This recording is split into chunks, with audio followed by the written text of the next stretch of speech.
Bismillahirrahmanirrahim. Assalamualaikum warahmatullahi wabarakatuh. Innal hamdalillah nahmaduhu wa nasta'inuhu wa nastaghfiruh wa na'udzu billahi min shururi anfusina wa min sayyiati a'malina. May yahdihillahu fala mudilla lahu wa may yudlil fala hadiya lahu. Asyhadu an la ilaha illallah wahdahu la syarika lah wa asyhadu anna Muhammadan abduhu wa rasuluh sallallahu alaihi wa ala alihi wa man sara ala nahjihi wa tamassaka bi sunnatihi ila yaumiddin wa sallaman tasliman katsira. Ya ayyuhalladzina amanu taqullaha haqqa tuqatih wa la tamutunna illa wa antum muslimun. Ya ayyuhan nasu attaqu rabbakumul ladzi khalaqakum min nafsin wahidah wa khalaqa minha zawjaha wa batha minhuma rijalan katsiran wa nisaa'a wattaqullaha alladzi tasaaluna bihi wal arham innallaha kana 'alaikum raqiba. Ya ayyuhalladzina amanu taqullaha wa qulu qawlan sadida yuslih lakum a'malakum wa yaghfir lakum dhunubakum wa man yuti'illaha wa rasulahu faqad faza fawzan 'azima. Amma ba'd, fa inna asdaqal hadits kitabullah wa khairal hadi hadi Muhammadin sallallahu alaihi wasallam wa syarral umuri muhdatsatuha wa kullu muhdatsatin bid'ah wa kullu bid'atin dhalalah wa kullu dhalalatin finnar. Alhamdulillah, wajib bagi kita bersyukur kepada Allah Subhanahu wa taala yang mana waktu liburan kita, karena pekan ini, 2 pekan yang akan datang adalah waktu libur kita, anak-anak kita, dan sebagian dari kita menggunakan kesempatan libur tersebut untuk bisa bersama-sama keluarga, keluar kota, jalan-jalan, dan yang lain-lainnya. Bagi kita yang tidak ada kegiatan, kesibukan, dan tidak kemana-mana, alhamdulillah kita berjumpa, bersua kembali di tempat ini. Alhamdulillah kita bisa menghadiri majlis ilmu, majlis yang akan membahas ayat-ayat Allah Subhanahu wa taala, juga hadis-hadis Nabi sallallahu alaihi wasallam.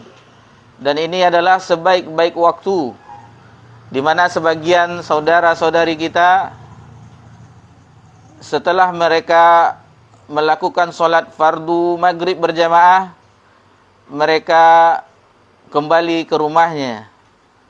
Dan terkadang waktu, alhamdulillah, jika membaca Al-Quran di rumah. Namun yang amat kita sayangkan, waktu luang yang telah Allah berikan terpakai, terbuang cuma-cuma. Dan ini haruslah kita hayati, bahwasanya waktu-waktu luang, kesempatan untuk bisa hadir di majelis ilmu adalah kesempatan emas. Kesempatan emas bukan di majelis kita ini saja, di majelis-majelis ilmu yang lainnya, yang membahas tentang ilmu agama ini. Dan itu adalah sesuatu kenikmatan yang tidak bisa dirasakan oleh saudara-saudari kita yang lainnya. Kemudian salawat beriringkan salam kepada Nabi kita tercinta, Nabi Muhammad sallallahu alaihi wasallam. Dan kajian kita pun di setiap hari Ahad ini, alhamdulillah, kita membahas sabda-sabda Nabi sallallahu alaihi wasallam yang telah disusun oleh Al-Imam An-Nawawi rahimallahu ta'ala, matan hadis Arba'in An-Nawawiyah. Dan alhamdulillah kita telah menyelesaikan 21 hadis yang tersusun dalam matan ini. Dan insyaallah untuk malam ini kita akan memasuki hadis yang ke-22. Untuk itu kepada Ustadz kita, Ustadz Yayan, untuk membacakan hadis yang ke-22 dari matan hadis Arba'in An-Nawawiyah. Fadal. Bismillahirrahmanirrahim. Hadis ke-22, jalan menuju surga. An Abu Abdillah Jabir bin Abdillah al-Ansari radhiyallahu anhuma anna rajulan sa'ala Rasulullah sallallahu alaihi wasallam faqala ara'aita idza sallaytul maktubat wa sumtu ramadan wa ahlaltul halala wa harramtul harama wa lam ajid ala dhalika syai'an a'adkhulul jannah qala na'am rawahu Muslim. Dari Abu Abdillah Jabir bin Abdillah al-Ansari radhiyallahu anhuma bahwa seorang laki-laki bertanya kepada Rasulullah sallallahu alaihi wasallam. Dia berkata, bagaimana pendapat Anda apabila aku mengerjakan syarat-syarat fardu, puasa di bulan Ramadan, menghalalkan yang halal, mengharamkan yang haram, dan aku tidak menambahnya sedikit pun dari itu, apakah aku akan masuk surga? Nabi sallallahu alaihi wasallam menjawab, ya. Hadis riwayat Muslim. Makna aku mengharamkan yang haram ialah aku menjauhinya, dan makna aku menghalalkan yang halal ialah aku menghalalkannya dengan meyakini kehalalannya. Wallahu a'lam. Baik. Itulah hadis yang ke-22 dari matan hadis Arba'in An-Nawawiyah. Hadis ini diriwayatkan oleh Imam Muslim di dalam sahihnya. Jadi hadis ini sahih, diriwayatkan oleh Imam Muslim. Dan Imam Muslim membawakan hadis ini di dalam Kitabul Iman. Di dalam Kitabul Iman, awal-awal dari Sahih Muslim. Adapun tentang Sahih Muslim, Imam An-Nawawi rahimahullah ta'ala mempunyai sumbangsih yang sangat besar terhadap Sahih Muslim. Karena beliaulah yang telah mensyarah, menjelaskan Sahih Muslim dalam kitabnya Al-Minhaj, Syarah Sahih Muslim. Sebagaimana Al-Hafiz Ibnu Hajar Al-Asqalani rahimahullah ta'ala juga mempunyai sumbangsih terhadap Sahih Al-Bukhari, yakni dengan penjelasan beliau, syarah beliau dalam kitab beliau Fathul Bari, ketika menjelaskan tentang hadis-hadis yang dikumpulkan oleh Imam Bukhari dalam Sahih Bukhari. Dua kitab besar, dan ini dijadikan rujukan oleh para ulama baik yang terdahulu, sekarang dan yang akan datang. Ulama mulai di zaman Imam An-Nawawi, Imam Al-Hafiz Ibnu Hajar Al-Asqalani. Meskipun ada sedikit, karena kita alhamdulillah dalam rangka talabul ilm, tidak apa-apa kita jelaskan. Ada sebagian orang yang tidak mau menggunakan referensi Fathul Bari dan Al-Minhaj, syarah dari Sahih Muslim, karena ada ketergelinciran dari dua ulama kita ini, Al-Imam An-Nawawi rahimahullah ta'ala dan Al-Hafiz Ibnu Hajar Al-Asqalani, mengenai akidah asma wa sifat, sehingga mereka tidak mau menggunakan menjadi rujukan kedua kitab ini. Namun alhamdulillah ada ulama yang mengetengahkan seperti Syekh Abdul Aziz bin Abdullah bin Baz rahimahullah ta'ala, sehingga beliau juga mentahqiq Fathul Bari, meluruskan sedikit ketergelinciran Al-Hafiz Ibnu Katsir ketika menjelaskan akidah asma wa sifat. Dijelaskan oleh ulama bahwasanya ketika di zaman itu, di abad itu, abad ke-7, lebih kurang abad ke-7 karena mereka hidup antara tahun 600-700 Hijriah. Itu yang paling banyak pemahaman orang adalah orang-orang Mu'tazilah. Mu'tazilah ketika itu, sehingga sebagian ulama tergelincir dengan akidah mereka. Tetapi tidak terlalu parah sebagaimana Al-Asy'ariyah dan yang lainnya. Namun ada sebagian Al-Imam An-Nawawi rahimahullah ta'ala dan Al-Hafiz Ibnu Hajar Asqalani tergelincir mentakwil sifat Allah Subhanahu wa taala. Dan ini telah diluruskan, sudah diberi komentar oleh Syekh bin Baz rahimahullah taala. Itu makanya kalau kita membeli buku sekarang yang terbitan terbaru, itu biasanya ada komentar dari Syekh bin Baz untuk meluruskan kekeliruan dari dua ulama. Itulah manusia, meskipun mereka sekali berulama, ada juga kesalahannya. Dan para ulama pun meluruskan pelajar-pelajar yang ekstrim, yang tidak mau menggunakan Fathul Bari atau memanfaatkan syarah dari Sahih Muslim, lalu diluruskan bahwasanya mereka ulama, adapun hasil karyanya, kebaikannya terhadap agama ini merupakan sumbangsih yang sangat besar.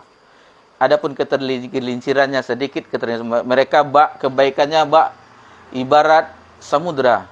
Namun itu adalah sedikit ketergelinciran beliau berdua, dan itu telah diluruskan, dan mudah-mudahan Allah mengampuninya, kata ulama yang telah meluruskan. Jadi ini siapa tahu nanti kita membaca tulisan artikel bahwa Al-Hafiz Ibnu Hajar jangan dipakai Fathul Bari atau syarah dari Al-Minhaj syarah Sahih Muslim. Ini telah diluruskan oleh ulama-ulama kita bagaimana kita bersikap sebagai pelajar dalam menyikapi ketergelinciran para ulama. Nah, itulah kita alhamdulillah dengan mempelajari ini kita jadi mengetahui bahwa ada juga ulama itu yang ada salahnya. Karena yang tidak ada salahnya itu adalah para nabi dan rasul.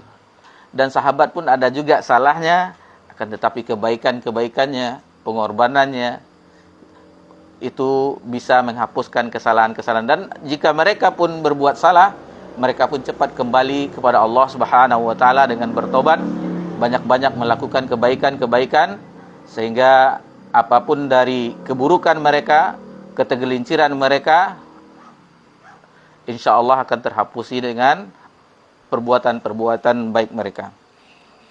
Itu sedikit bagaimana kita membahas tentang dua imam kita, ulama kita di dalam kehidupan mereka. Dan ini sebagai iktibar bagi kita. Yang berbicara pun banyak salahnya juga. Adapun kehidupannya mungkin sebagian tahu, dan kita semua mempunyai aib. Dan itu mudah-mudahan Allah ampuni dan Allah tutupi. Sehingga dengan itu kita memotivasi diri kita, jadi gerak motorik kita untuk segera kembali kepada Allah Subhanahu wa taala.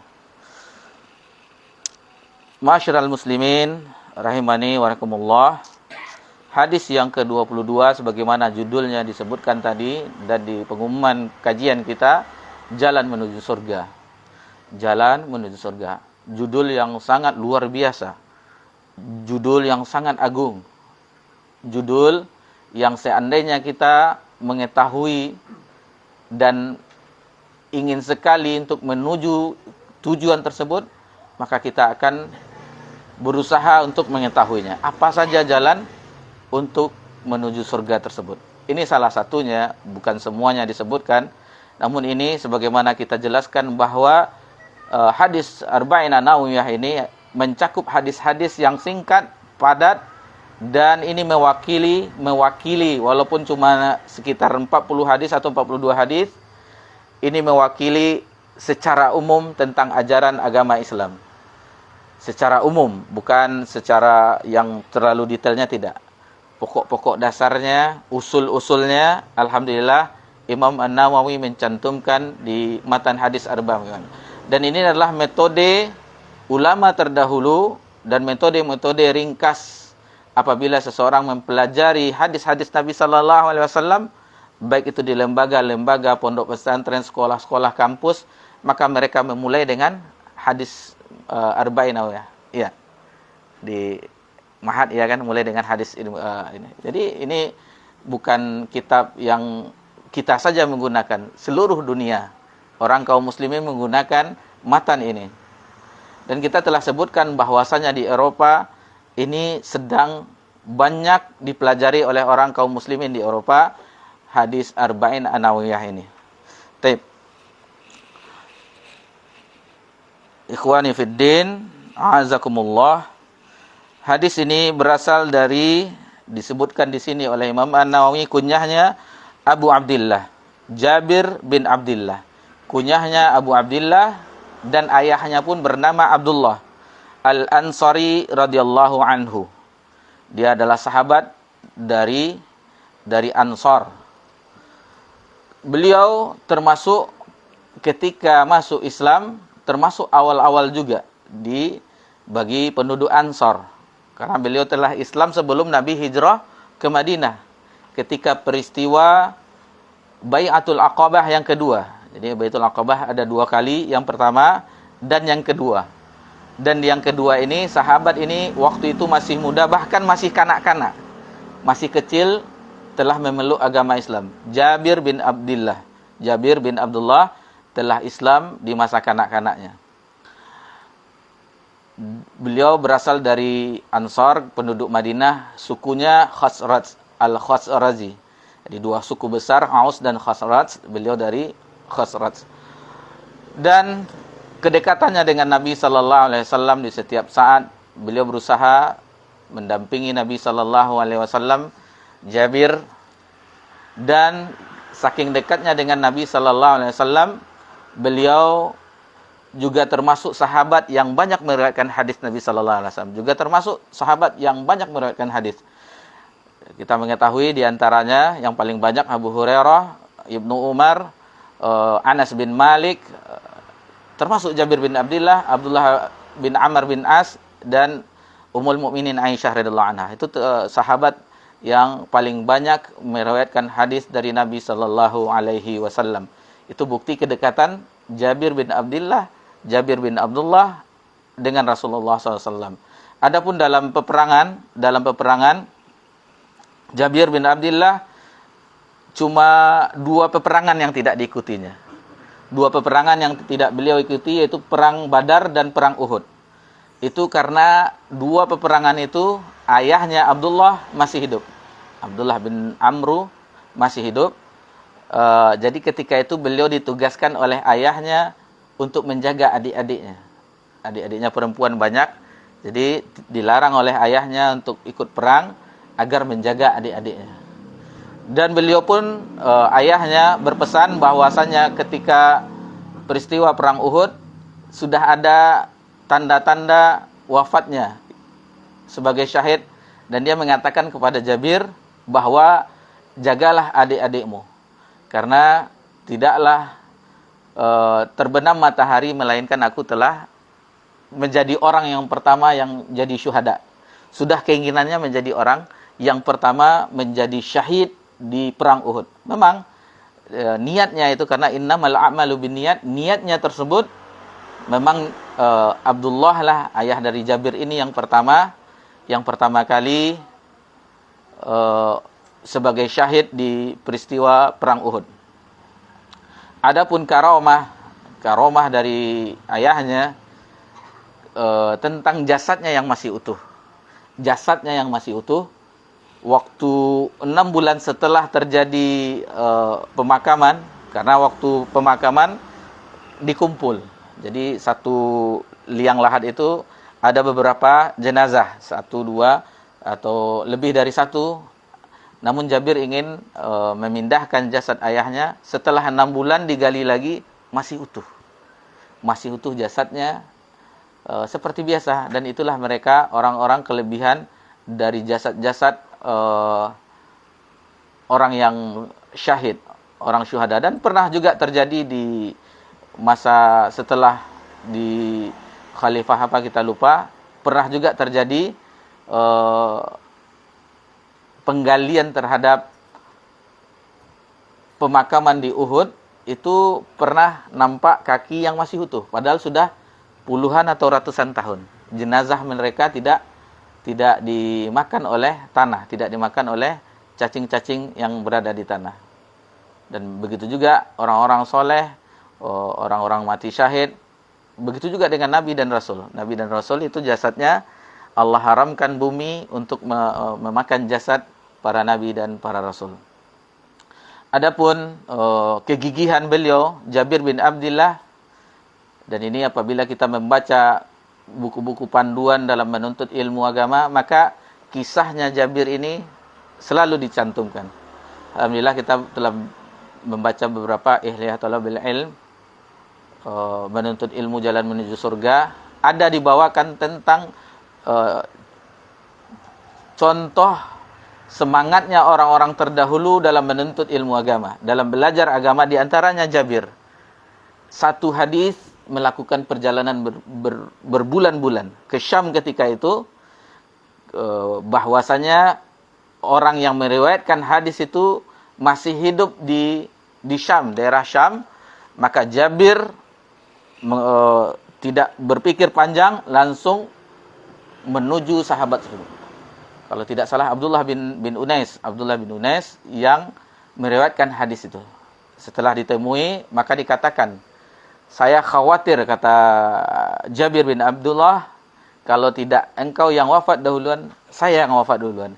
Sehingga saya pun terluput dari hadis Nabi sallallahu alaihi wasallam, dan hadis itu meriwayatkan tentang keadaan hari kiamat, yang mana orang dibangkitkan tanpa dikhitan, tanpa berpakaian. Itu hadis yang diriwayatkan oleh sahabat yang berada di Syam. Cuma satu hadis, berjalan berbulan-bulan, dan kita ni insyaallah 40 hadis akan dibahas, tidak terlalu jauh perjalanannya, tidak safar berbulan-bulan. Itulah semangat mereka, orang-orang terdahulu dengan ilmu agama. Lalu bagaimana hasilnya? Alhamdulillah, apa yang telah mereka usahakan, mereka upayakan, bermanfaat bagi kita di zaman ini. Bermanfaat bagi kita di zaman ini, apa yang telah mereka tulis, karya-karya mereka, alhamdulillah kita bisa mempelajarinya. Ikhwani fiddin rahimani wa rahimakumullah, itulah sosok Jabir bin Abdullah.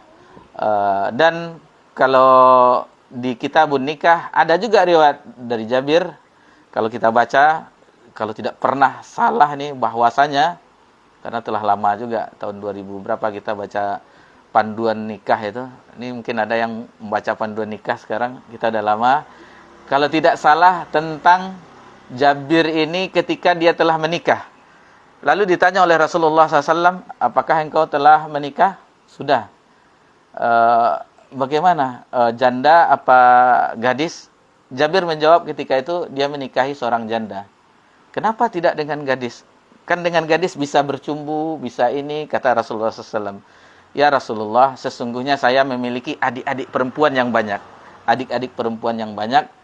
Jadi Jabir menikahi orang yang telah biasa mengurus anak-anak, sehingga Jabir memilih janda. Waktu itu Nabi SAW diam saja mendengar, sambil mendoakan keberkahan kepada Jabir atas pernikahannya. Dan Jabir bin Abdullah radhiyallahu anhuma wafat tahun 78 Hijriah. Wafat tahun 78 Hijriah. Itulah sosok sahabat yang telah meriwayatkan hadis yang kita baca di malam yang berbahagia ini. Di sini jelaskan radhiyallahu anhuma, berarti ayahnya dan dia adalah orang sahabat keduanya beriman kepada Nabi sallallahu alaihi wasallam. Anna rajulan sa'ala Rasulullah sallallahu alaihi wasallam faqala, sesungguhnya ada laki-laki yang bertanya kepada Rasulullah sallallahu alaihi wasallam, ara'aita idza shallaita shalawatil maktubat wa sumtu Ramadan, bagaimana pandangannya engkau wahai Rasulullah jika aku mengerjakan solat-solat fardu yang difardukan dan aku berpuasa Ramadan, wa ahlaltul halala, dan aku menghalalkan yang halal, wa haramtul haram, dan mengharamkan yang haram, walam azid ala dzalika syai'a, dan aku tidak menambahkan dari yang itu saja. solat yang fardu dan puasa Ramadan yang fardu juga. Puasa Ramadan fardu. InsyaAllah 3 bulan lagi kita memasuki bulan Ramadan. Itu yang fardu tidak melakukan solat sunat, ba'diyah, qabliyah, semuanya tidak dijelaskan. Dan tidak puasa Senin Kamis, tidak puasa Arafah, cuman yang fardu aja. Lalu dikatakan dan menghalalkan apa yang dihalalkan, wa haramtul haram, dan mengharamkan apa yang telah diharamkan oleh Allah, walam azid ala dzalika syai'an, dan tidak ditambah. Adkhulul jannah, apakah aku akan masuk surga? Kata sahabat. Masya Allah, pertanyaan sahabat itu pertanyaan yang besar. Apakah aku akan masuk surga seandainya melakukan itu? Lalu Nabi SAW bersabda, menjawab, qala na'am, ya. Ya, kata Nabi sallallahu alaihi wasallam. Jadi dari kesimpulan untuk sementara bahwasanya seseorang yang mengerjakan yang fardu-fardu, maka dia akan dijamin masuk surga. Tentu dengan menghalalkan yang Allah halalkan dan mengharamkan yang Allah haramkan. Ini ayat ini, hadis ini akan kita jelaskan dengan firman Allah Subhanahu wa taala di dalam surah Fatir. Dalam surah Fatir ayat 32, di mana Allah Subhanahu wa taala berfirman, "Tsumma awratsnal kitabal ladzina astafaina min ibadina." Kemudian kami wariskan kitab itu kepada orang-orang yang kami pilih dari hamba-hamba kami. Faminhum zalimun li nafsi, di antara mereka ada yang menzolimi diri mereka sendiri. Wa minhum muqtasid, dan di antaranya sebagiannya lagi ada yang muqtasid, maksudnya pertengahan. Wa minhum sabiqun bil khairat biiznillah, dan sebagian lagi ada yang bersegera dalam melakukan kebaikan dengan izin Allah Subhanahu wa taala. Dzalika huwal afdalul kabir. Dzalika huwal fadlul kabir. Itulah dia keutamaan yang besar. Baik. Di ayat ini Allah Subhanahu wa taala menjelaskan, dan ini kita nukilkan dari tafsir Ibnu Katsir. Tentang penjelasan kita ini kita nukilkan dari tafsir Ibnu Katsir, bahwasanya Allah Subhanahu wa taala menurunkan kitabnya kepada orang-orang yang telah dipilih di antara hamba-hambanya, yaitu umat Nabi Muhammad sallallahu. Umat yang dipilih itu adalah umat Nabi Muhammad sallallahu alaihi wasallam. Di antara umat yang telah dipilih itu, umat Nabi Muhammad sallallahu alaihi wasallam terbagi atas 3. Di ayat ini terbagi atas 3. Faminhum zalimun li nafsih. Di antara mereka ada yang menzalimi diri mereka sendiri. Yakni mereka tergelincir, ada melakukan perbuatan dosa. Ada yang tergelincir melakukan perbuatan dosa. Berarti dia telah menzalimi diri mereka sendiri. Dan begitu juga terhadap apa yang telah diwajibkan. Terkadang meninggalkan sholat atau melalaikan sholat di akhir waktu, tidak berjamaah di masjid bersama kaum muslimin. Itu ada dan banyak kita jumpai dan kita pun semoga Allah mengampuni dahulu juga seperti itu. Alhamdulillah, mudah-mudahan Allah memberikan kita petunjuk senantiasa karena setiap nafas kita, kehidupan kita membutuhkan petunjuk dari Allah Subhanahu wa taala setiap saat. Itu makanya dalam surah Al-Fatihah kita senantiasa memintanya. Ihdinas siratal mustaqim. Kita butuh petunjuk dari Allah Subhanahu wa taala karena tidak ada jaminan bagi kita tetap istiqomah seperti senantiasa salat berjamaah, senantiasa salat sunnah, qabliyah, ba'diyah, rawatibnya. Tidak ada yang menjamin. Tidak ada yang menjamin kita bisa istiqomah sebagaimana pembahasan kita di hadis sebelumnya. Di hadis sebelumnya tentang iman dan istiqomah. Dan di ayat selanjutnya, wa minhum muqtasid, dan ada di antara mereka umat Nabi Muhammad sallallahu alaihi wasallam yang pertengahan. Sesuai dengan hadis ini, melakukan yang wajib-wajib saja, yang wajib-wajib saja.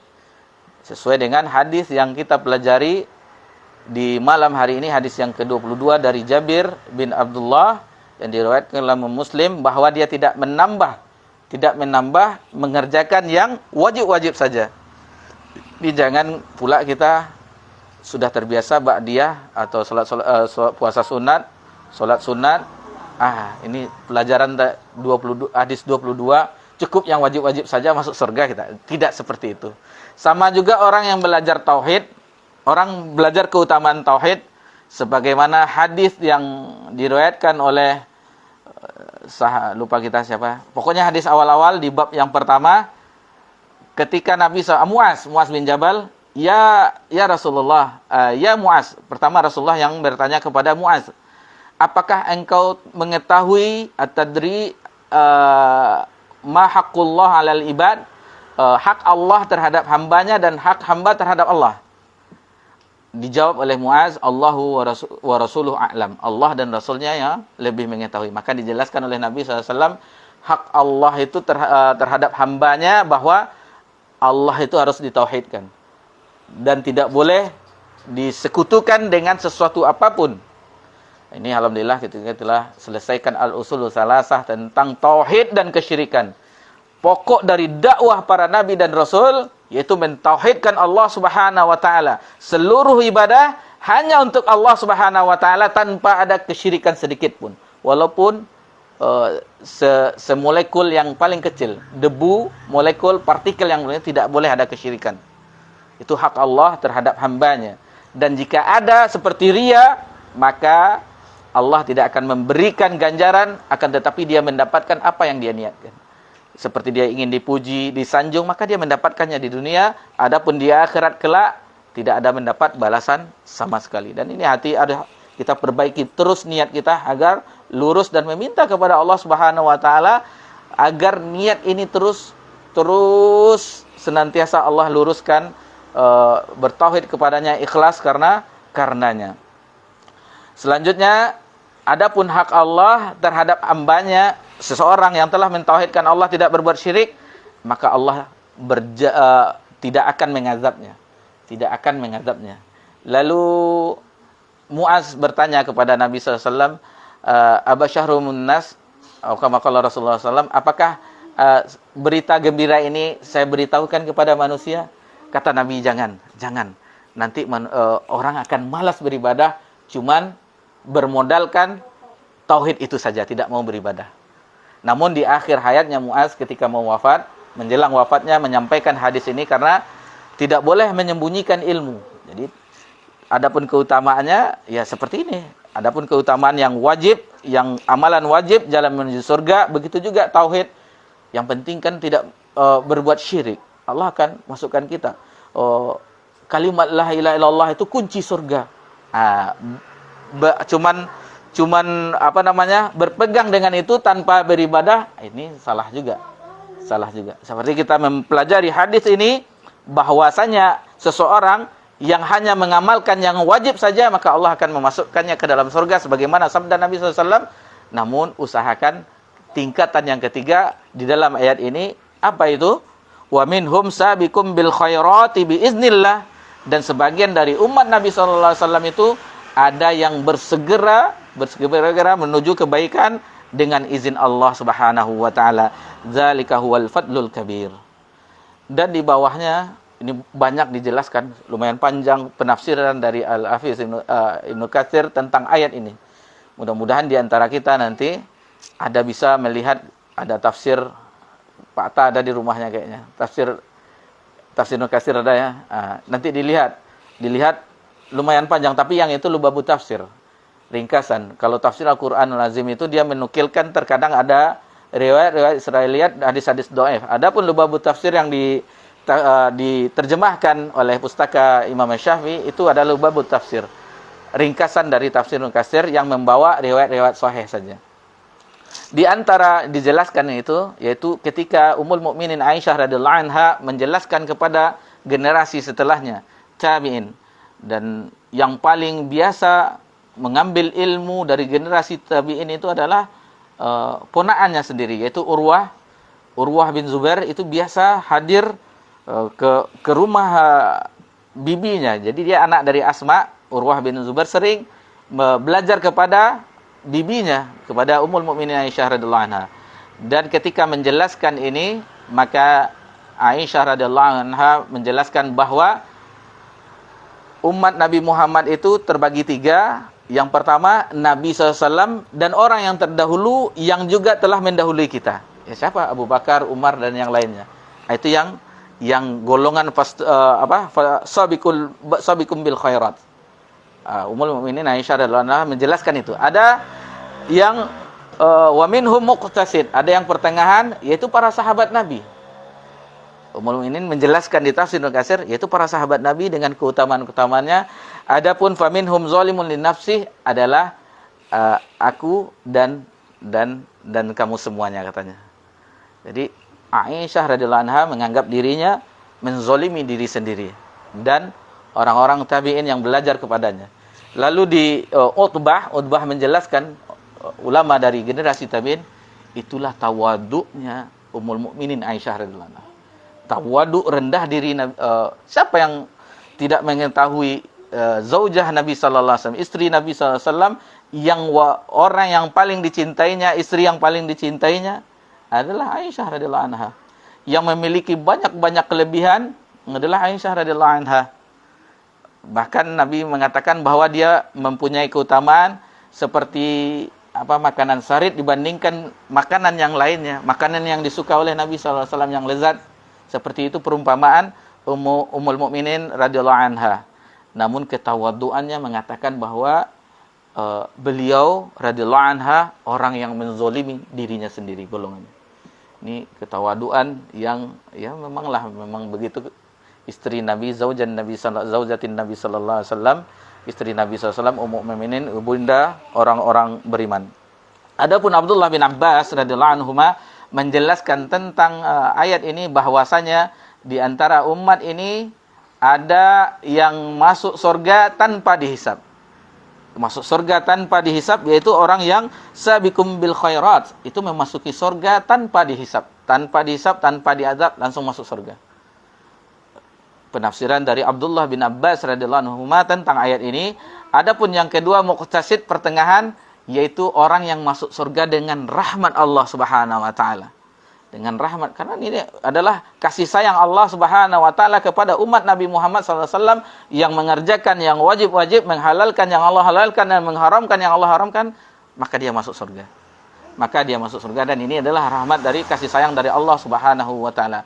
Adapun orang-orang yang telah menzolimi dirinya sendiri, kata Abdullah bin Abbas dalam tafsirnya, sebagaimana dinukilkan oleh Al-Hafiz Ibnu Katsir rahimallahu taala dalam tafsirnya, bahwasanya yang ketiga itu masuk surga karena syafaat Nabi sallallahu alaihi wasallam.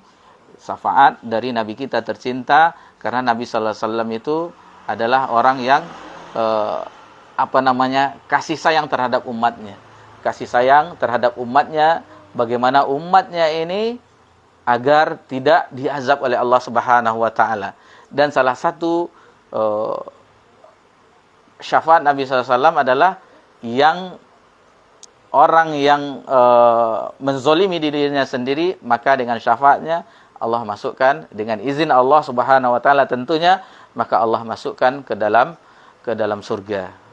Sesuai dengan hadis telah juga pernah kita bahas di Ushulul Salasah, kullu ummati yadkhulunal jannah. Setiap umatku masuk surga, illa man aba, kecuali yang enggan.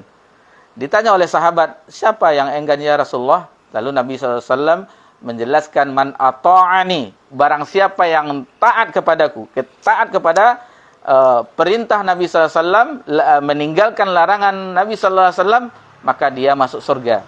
Dan barang siapa yang menyelisihi Nabi SAW, yang tidak patuh dengan Nabi SAW, maka itulah orang yang enggan. Ikhwani fiddin rahimani wa rahimakumullah, itu sebagian yang bisa kita jelaskan terhadap ayat ini. Lalu di sini dijelaskan yang wajib-wajib diantaranya salat 5 waktu maktubah.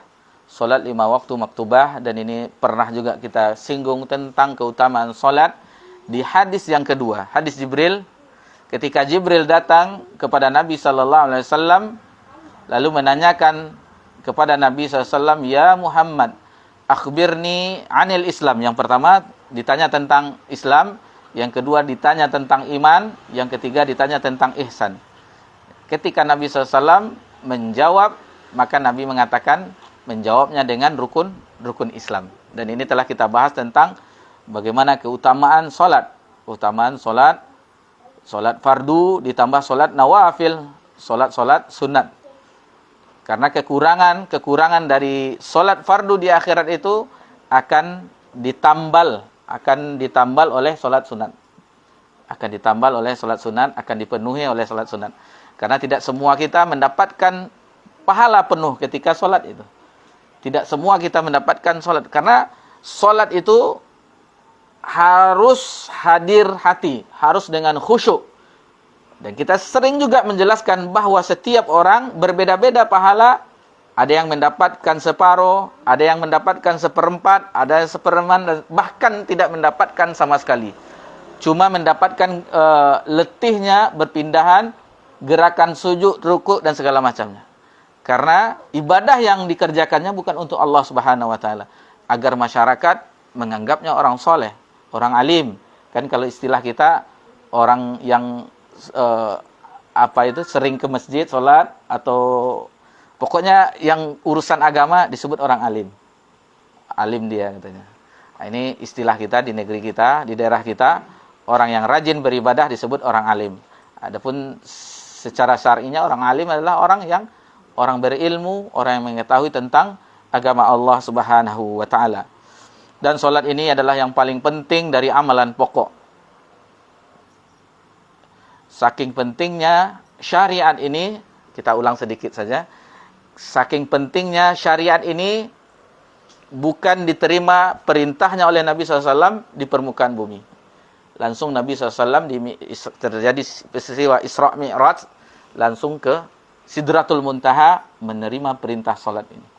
Dan ini adalah seagung-agungnya amalan badan.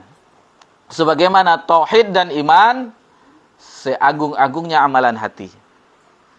Jadi harus dijaga. Hafizu salawati wa salawatil wusta. Jagalah salatmu dan salat wusta. Di awal surat Al-Baqarah itu orang-orang yang bertakwa itu wallazina yu'minuna bil ghaibi wa yuqimunas shalah. Orang yang beriman terhadap yang ghaib dan orang yang mendirikan salat. Orang yang mendirikan salat. Dan selanjutnya dijelaskan wasumtu Ramadan, dan aku berpuasa Ramadan, kata orang ini. Dan orang ini disebutkan Manisail, terlupa tadi. Siapa laki-laki yang bertanya ini? Yang bertanya kepada Nabi SAW. Namanya adalah An-Nu'man bin Qawqal al-Khuzai. Itu dia. Dia adalah, dikatakan di sini, radhiyallahu anhu, karena dia adalah seorang sahabat. Sahabat adalah, ada yang ingat definisi sahabat? Sahabat, Al-Hafiz Ibnu Hajar Asqalani, bertemu dengan Rasulullah. Ahsanta, barakallahu fiik. Jadi sahabat definisinya adalah orang yang berjumpa dengan Nabi, bertemu dengan Nabi SAW dan wafat dalam keadaan beriman. Ada, karena sebagian ada juga yang berjumpa dengan Nabi SAW tapi tidak beriman. Abu Jahal berjumpa dengan Nabi SAW tapi tidak beriman. Abu Lahab paman Nabi SAW berjumpa dengan Nabi SAW tapi tidak beriman.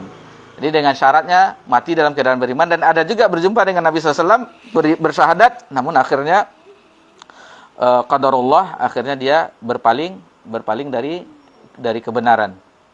Di definisi sahabat itu, makanya Uwais Al-Qarni walaupun hidup, dia mengetahui Nabi SAW di Madinah sezaman dengan Nabi, tapi tidak dikatakan sahabat karena tidak berjumpa dengan Nabi sallallahu alaihi wasallam. Dan berpuasa Ramadan, insyaallah nanti kita juga bahaskan bahwa as-salatu nur. Di hadis yang ke-23, wa shalatun nur wa shadaqatul burhan wa sabru dia, nanti dibahas juga tentang keutamaan-keutamaan ini. Amalan-amalan ini tetap dibahas, tetap disinggung tentang salat, tetap disinggung tentang sedekah, tetap disinggung tentang puasa Ramadan. Masyarul muslimin rahimani wa rahimakumullah. Dan di sini jelaskan menghalalkan yang Allah halalkan dan mengharamkan yang Allah. Di antara yang paling besar yang Allah perintahkan kepada kita tauhid, dan yang paling besar yang Allah haramkan adalah kesyirikan. Itu yang paling besar. Yang paling besar yang wajib kita menjauhinya. Karena apabila itu kita membawanya, maka kecelakaanlah dibandingkan dengan dosa-dosa yang lainnya. Karena syirik ini adalah dosa apabila dia wafat dalam tidak bertobat, maka Allah tidak mengampuni. Innallaha la yaghfiru ay yushraka bih wa yaghfiru ma duna dzalika liman yasha. Sesungguhnya Allah tidak mengampuni dosa syirik dan mengampuni dosa-dosa selain syirik. Selain syirik Allah ampuni bagi siapa yang dikehendaki oleh Allah Subhanahu wa taala. Maka inilah di antara amalan-amalan, karena azan Isya telah terdengar. Insyaallah nanti di hadis yang ke-23 lebih rinci lagi bahwasanya ada kalimat-kalimat yang lain tentang kesucian, tentang kalimat alhamdulillah, subhanallah, dan wassalatun nur wasadaqatu burhan. Nanti insyaallah kita bahas di hadis yang akan datang. Untuk malam hari ini kita cukupkan sampai di situ. Dan di sini ada terbetik pelajaran bahwasanya dikatakan solat yang fardu, puasa yang fardu. Kenapa? Kenapa zakat tidak masuk, haji tidak masuk?